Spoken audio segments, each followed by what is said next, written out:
Trump polled pretty well in Iowa. Gender doesn't matter in a hospital. The updates on the Jack Smith maneuver in the Trump federal trial. Also, Claudine Gay to stay at Harvard, or will she?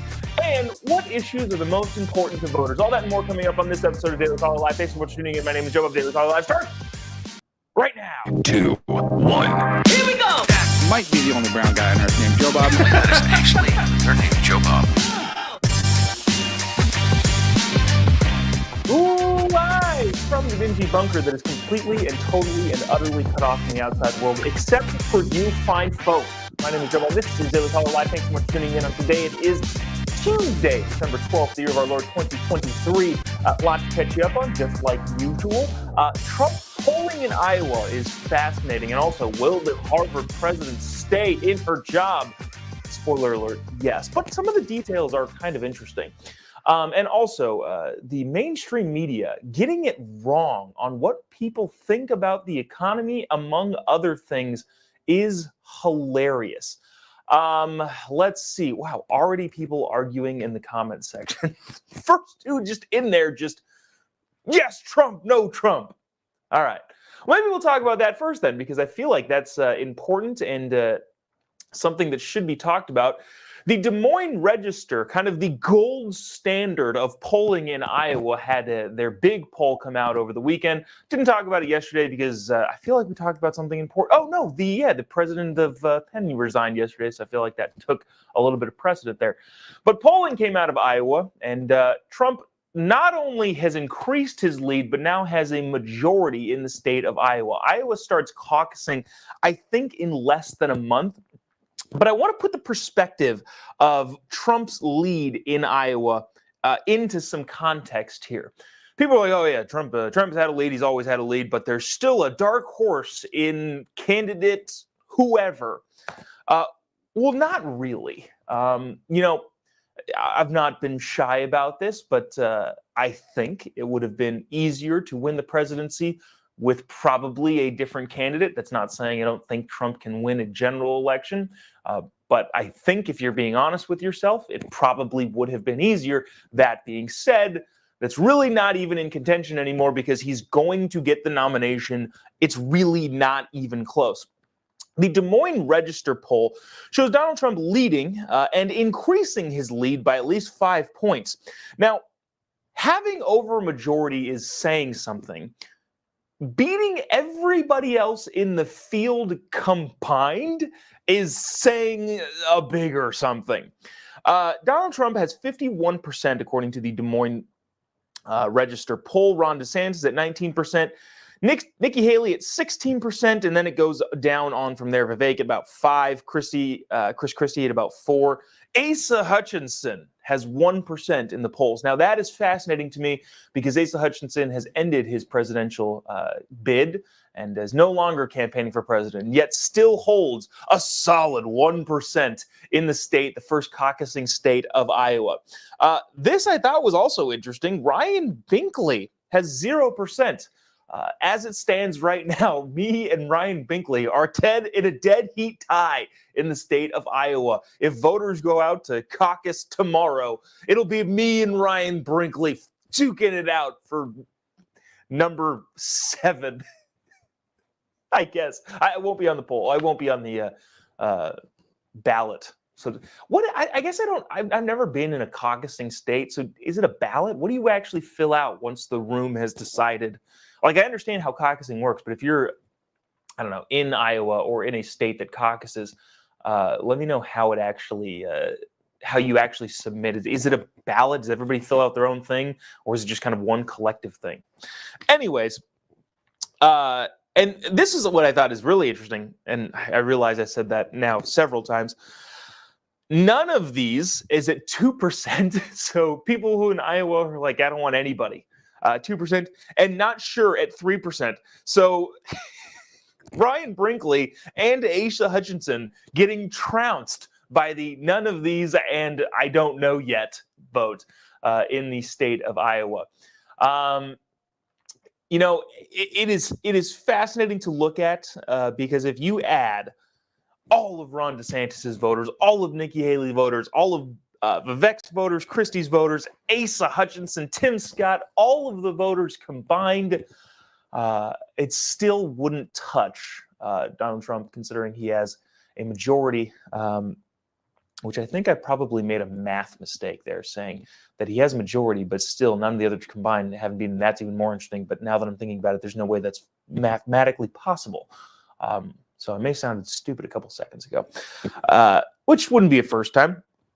But anyways, that poll is out, and it is making some waves in terms of the donor class and who the donors are going to back. I think there's a still pretty big concerted effort on a lot of your kind of Wall Street Republican base to try and get somebody else in there just to see if, well, not just to see, but to make it an easier go at it.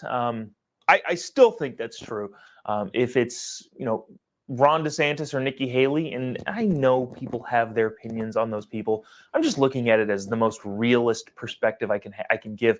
If it's Ron DeSantis or Nikki Haley, I think they beat any Democrat that ends up being on the ballot in November of 2024. Trump has a good shot. That's what I'll say about that. But it isn't, I don't think, as clear and decisive. I think that big poll that came out of NBC, 2 or 3 weeks ago, that had Donald Trump leading in 5 of the 6 swing states. Remember, Nikki Haley was leading in 6 of the 6 swing states ahead of Joe Biden and had much bigger leads. None of that is to say that I'm against the policies in which the former president looks to bring into the White House in any way, shape, or form. But just looking at it as a political consultant, it's going to be an uphill battle. It's just the reality of it. The issues are also kind of interesting. The top number one issue for American voters is the economy, which shouldn't really surprise anybody. The second biggest issue is immigration, which also shouldn't surprise anybody, because I think a lot of your big populated metro centers are feeling the heat of quote unquote migrants. What it really is illegal immigration.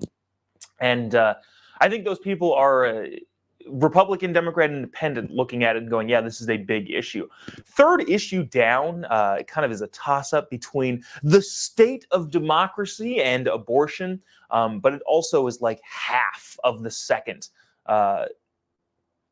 issue in terms of people thinking it's their number one issue. So the bottom line is it's the economy and immigration. Both of those issues, Donald Trump crushes Joe Biden on. And again, it really depends on whether or not Joe Biden makes it all the way through to the election, which I think is going to be interesting. But speaking of the economy, I wanted to play this because I thought that this was a really, really interesting clip from Face the Nation over the weekend. Margaret Brennan, in my opinion, is not a dumb person. Well, clearly, you can't be a dumb person. I disagree a lot because I have a different worldview, but that doesn't mean I think she's a dumb individual. Except for the fact that she says dumb things a lot. And I don't know why, right? If you have an opinion of somebody and their intelligence and their ability to articulate their ideas and bring forth good arguments versus bad arguments, it really throws you for a loop when they make very, very dumb arguments. And so then you have the question of, okay, wait, am I wrong about her? Is she dumb too? Or does she think that she has a dumb audience? Do they think in the mainstream network media that we're all stupid and therefore, I don't know, attempt to gaslight the American people? But even at the same time, who watches Face the Nation? It's a lot of supposedly smart, heady, intellectual beltway types. So bottom line is I don't really know what's going on here.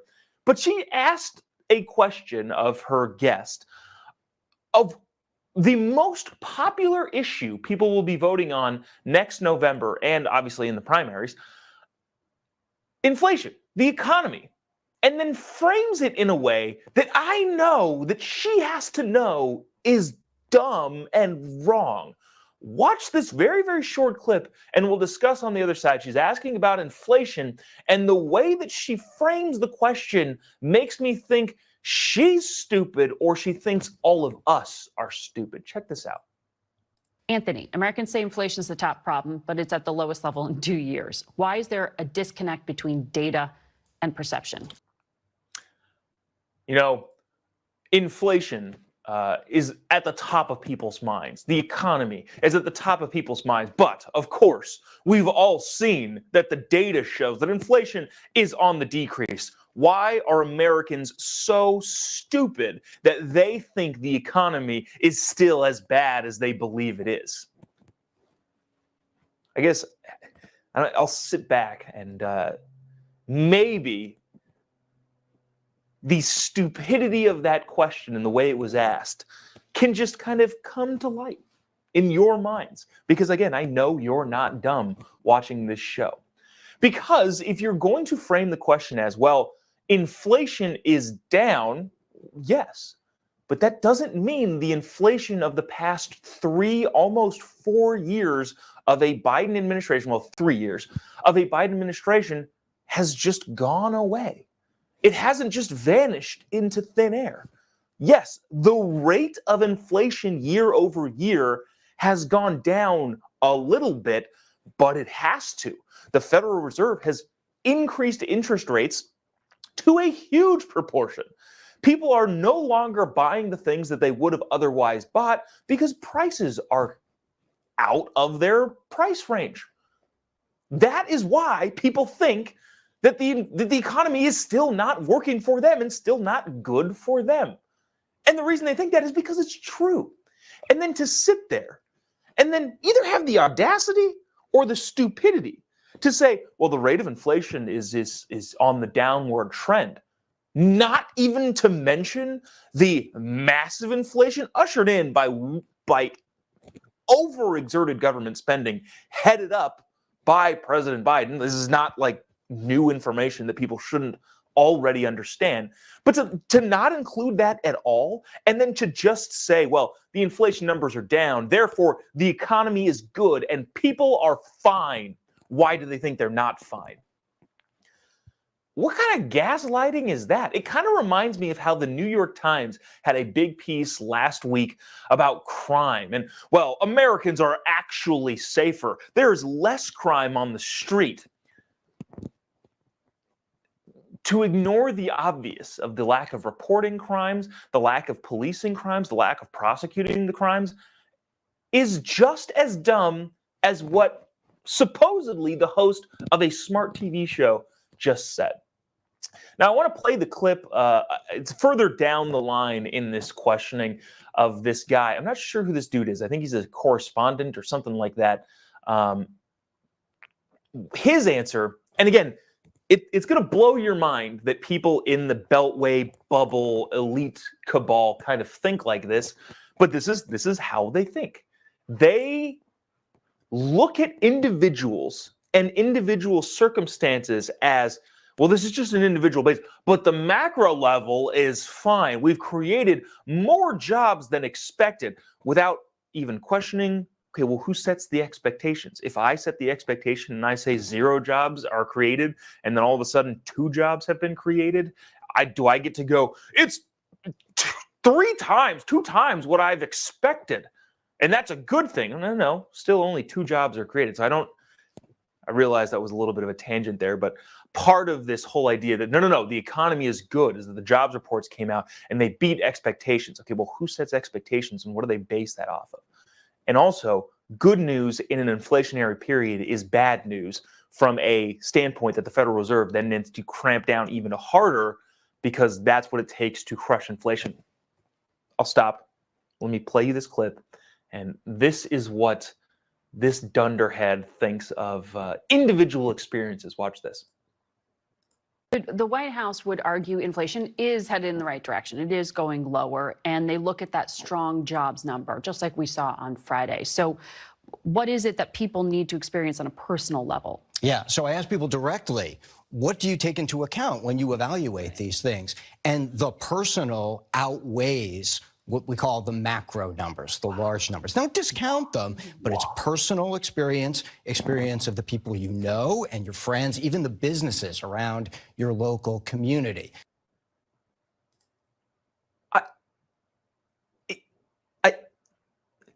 Duh, dude. But the thing is he says it in a way that makes it feel like he has discovered this well, look, here is what I've learned. People vote or have an opinion based on their personal experiences, not just the macro intellectual heady data points that we, the media, put out to them. Almost to say is, can you believe that some of these people would trust their own life experiences more than our data? I don't know. I feel like that's almost offensive. Like, I feel like the way that that was put and the way that that was said is, or at least should be, offensive to people. Yes, dude, everybody votes on how they feel, not on what they know. Because what they know could be the macroeconomics, economic boost, how the United States is doing relative to other countries. But all that stuff doesn't matter if at home things are more difficult. And let me ask you this. America, at home, are things more expensive or are they less expensive? If you said more expensive, you just don't know the macro data. That's your problem. You don't understand the data on a macro sense, and that's where you need help.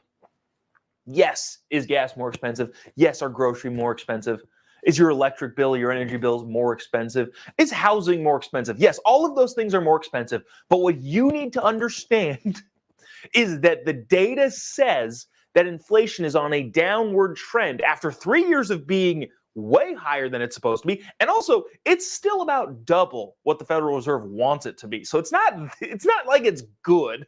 It's like I've used this analogy before, but it's like if you got punched in the face 10 times and somebody says, "Hey, good news. I'm only going to punch you in the face 6 times today." You're supposed to go, "Great. Great. Wonderful." And you're not supposed to say, "Hey, I'm getting punched in the face 6 effing times.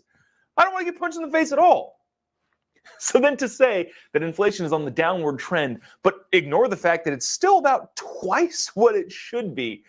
Again, the question comes back to my earlier curiosity. Are they dumb or do they think all of us are dumb? I don't know. Some of the comments are kind of interesting. They're difficult to read comments and talk at the same time. But Mike in the comments says they're trying a Jedi mind trick. Randy says people vote on emotions, which is exactly true. Now, real life impacts those emotions that shouldn't be ignored. But at the end of the day, people vote on how they feel, not on what they know. And that has been true since the dawn of time. I want to update you on this because I feel like this is there's so much going around on this, and this really isn't that complicated of a story. It's, at least to my understanding, it's very possible that I could understand it wrong. But Jack Smith, the federal prosecutor in Trump's DC collusion thing that could have been tried 3 years ago, but now it's being tried now in an election year, which is its own thing.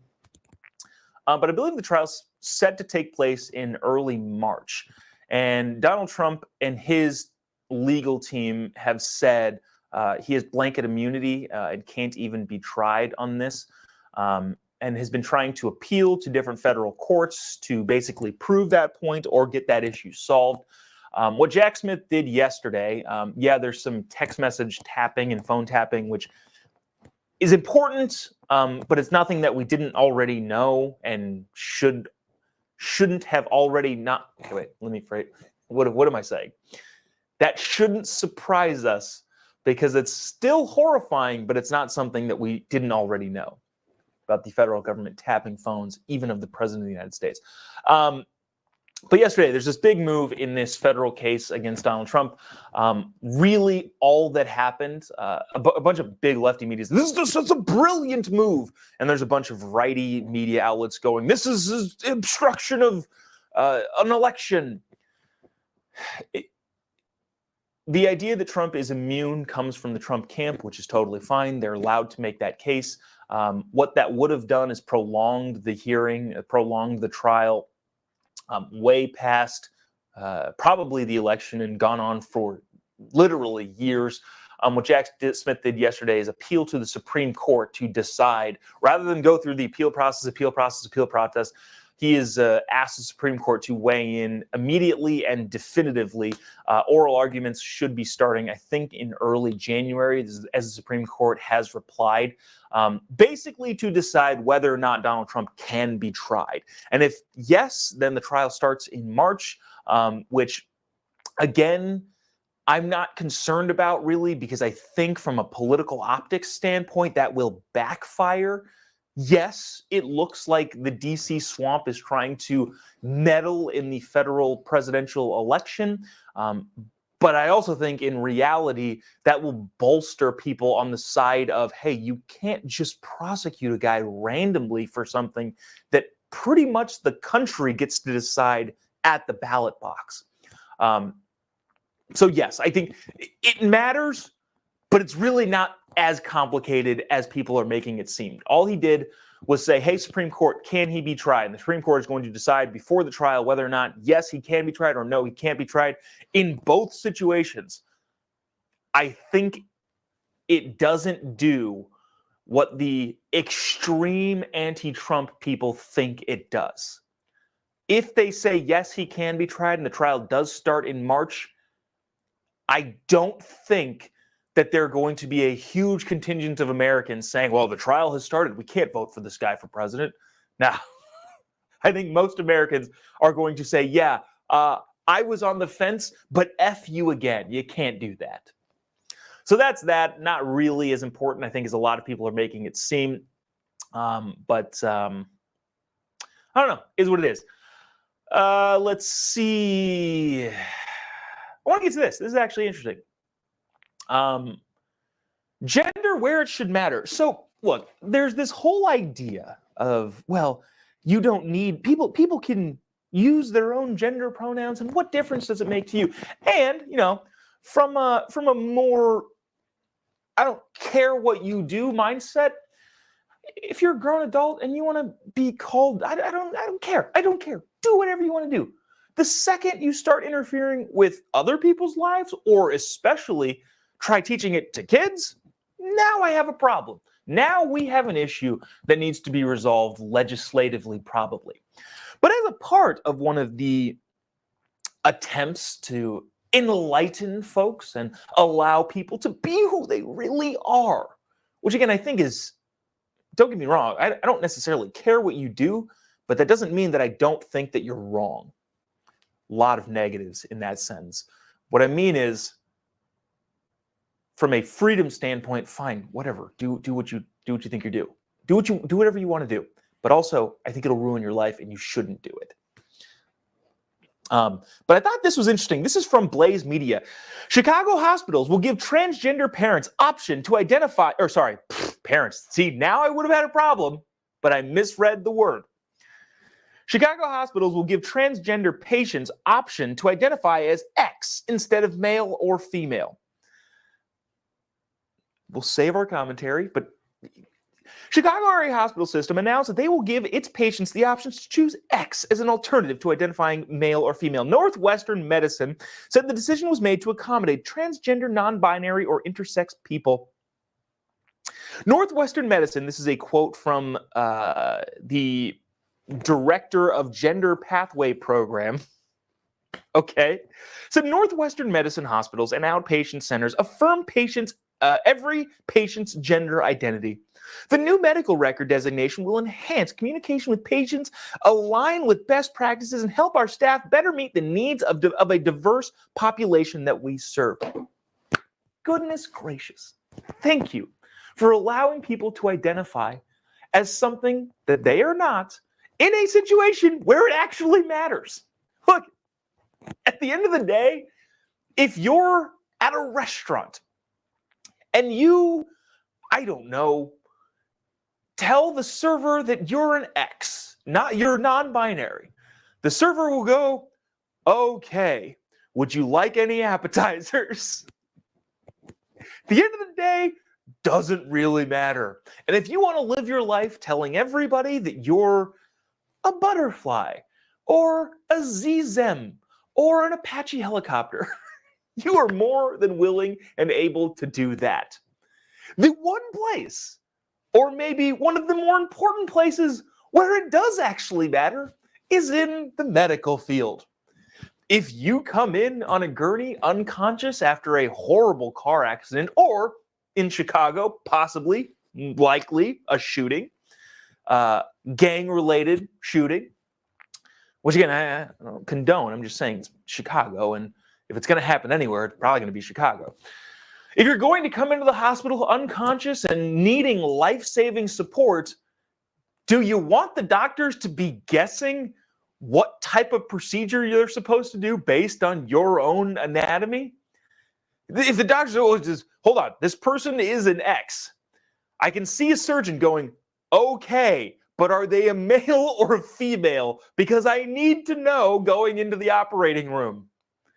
Especially nowadays, if you have surgically altered your anatomy, that can run into some real problems. I don't know, doc, there's 2 penises, a vagina, and 1 boob. But the boob is hairy and the other side is not. I don't know what this thing is. And I understand that what's the term? Reductio ad absurdum, which is stretching the argument to its extreme limit just to prove a point. But at the end of the day, I feel like that point is valid. If there's any place where you probably want the people to know what your genetic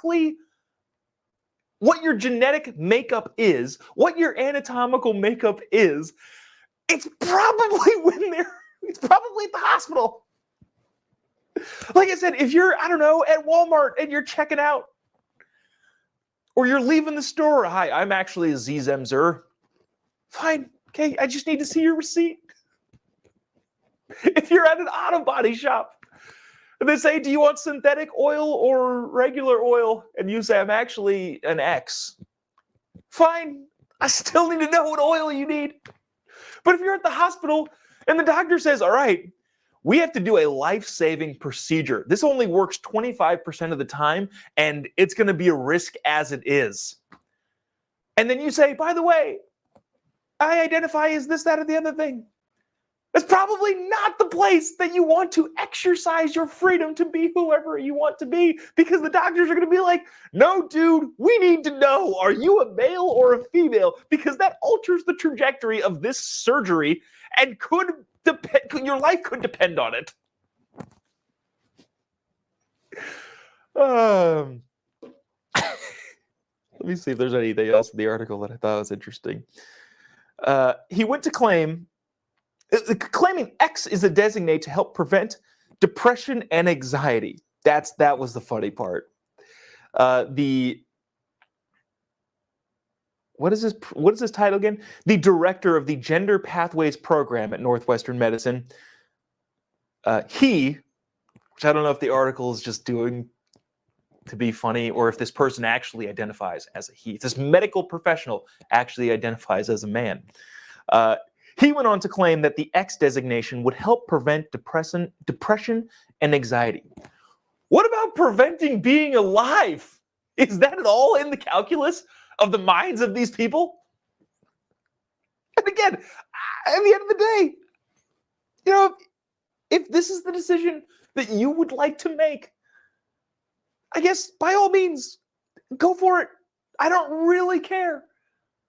But who's at greater risk here? It doesn't affect me at all. Again, if you come in on a gurney and you need life-saving surgery and the doctor needs to know, all right, what kind of liver do we put in this person? It doesn't, I don't care. And if it's more difficult to keep you alive, that's your problem. I wonder if how far can you take this? Like, I wonder how far you can take this at this Chicago hospital. Northwestern Medicine, are you allowed to say, well, my blood type identifies as O negative? Yeah, but you're A. No, do not give me A. I do not identify as that blood type. I don't even know if O negative is, that sounds right. It sounds like a blood type that actually exists. But what if I want to identify as a different blood type and I need a transfusion? And the doctors are like, well, we're trying to prevent depression and anxiety in this person and letting them identify as whatever they want. And they identify as O positive or A positive. I should probably know the different categories of blood types. But they identify as a different blood type, but they're not.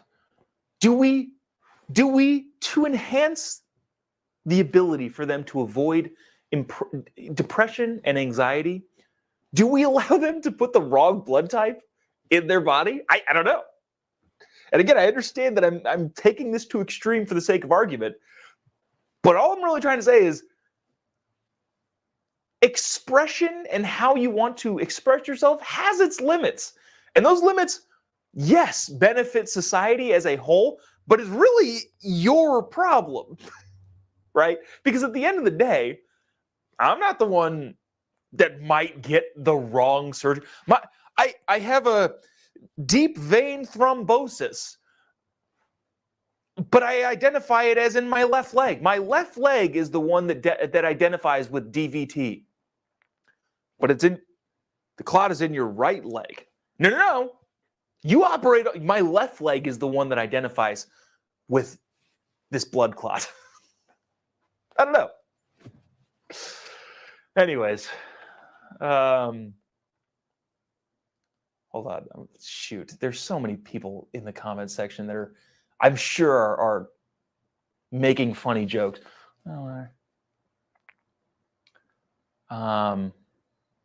I don't know. I can't read some of these. Some of these are funny, but you're a little too far sometimes.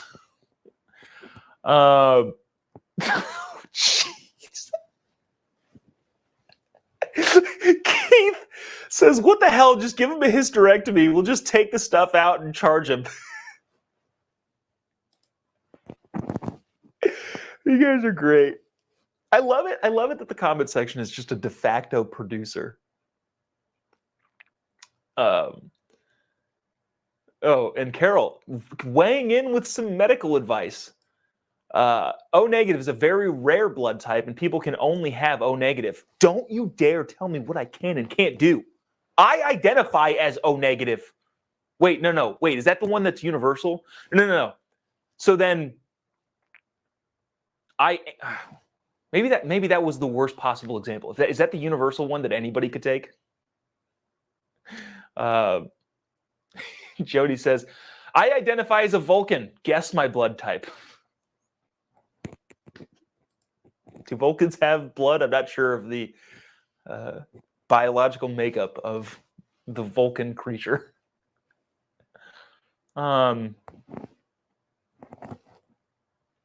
Anyways.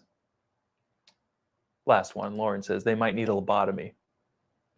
Not sure they do those anymore, but I like where your head is at. Very funny joke. There's really no point to get to this because I don't know. We're out of time and it doesn't. I liked the headline. Gay to stay. Claudian Gay, the president of Harvard University. What did you think I meant? No. Gay is her name. It's her name. But the president of Harvard is here to stay, I guess. The board has decided that the extraordinarily racist plagiarist who is the president of Harvard University will remain the president, which just goes to show you the infection in our elite universities is so great and so grand that, well, not much you can do about it. I would imagine Harvard is going to lose a lot of money. They have a huge endowment, but I would imagine that you're going to have more donors pulling out there.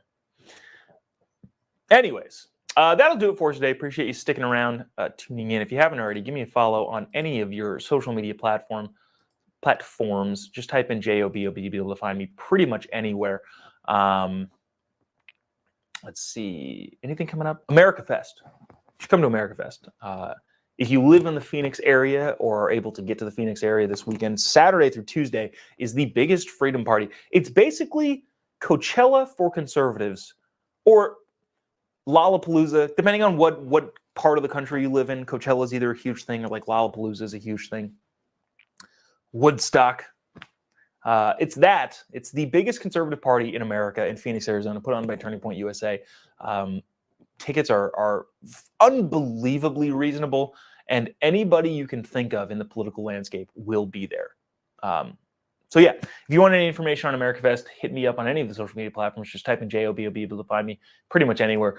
We will see you tomorrow, same time, same place. God bless America.